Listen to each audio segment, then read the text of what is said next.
चिरई हई चीज बड़ी नमूना तोहरा नियन लड़कन के लगाइले हम चुना।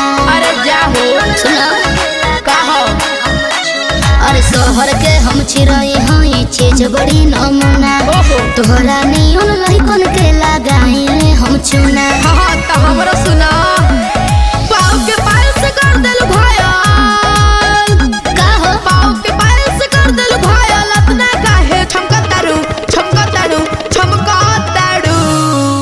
तो कौन साबुन लगा के नहालू ए जान बड़ा गम कतड़ू। अच्छा हाँ हो कौन साबुन लगा के नहालू ए जान बड़ा गम कतड़ू। लव की डब हो कौन साबुन लगा के नहालू ए जान बड़ा गम कतड़ू।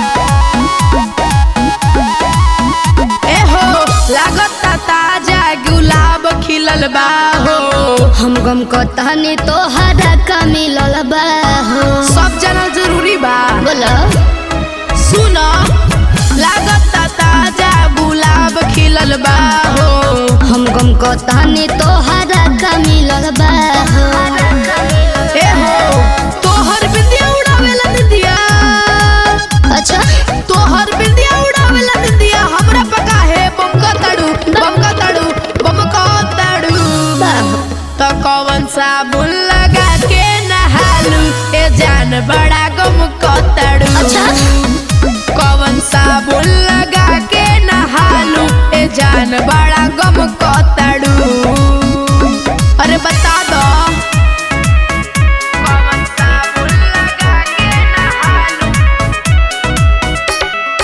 Music by गुरुवा Chauhan. जान बड़ा गम कतड़ू।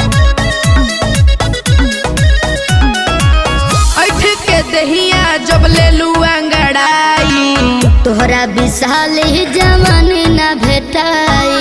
अरे हम करिया बानी का हो ताकते रह जेबो काहे हो ऐठ के दहिया जब ले लू अंगड़ाई तोहरा विशाल ही जवान ना भेटाई। ऐसे मत कहो फेस पे कौन क्रीम लगाइलू अच्छा फेस पे कौन क्रीम लगाइलू नंद किशोर को चमकताड़ू तो कौन साबुन लगा के नहालू ए जान बड़ा गम कतड़ू। ए हो कौन साबुन लगा के नहालू ए जान बड़ा गम कतड़ू। अरे अब तो बता दो।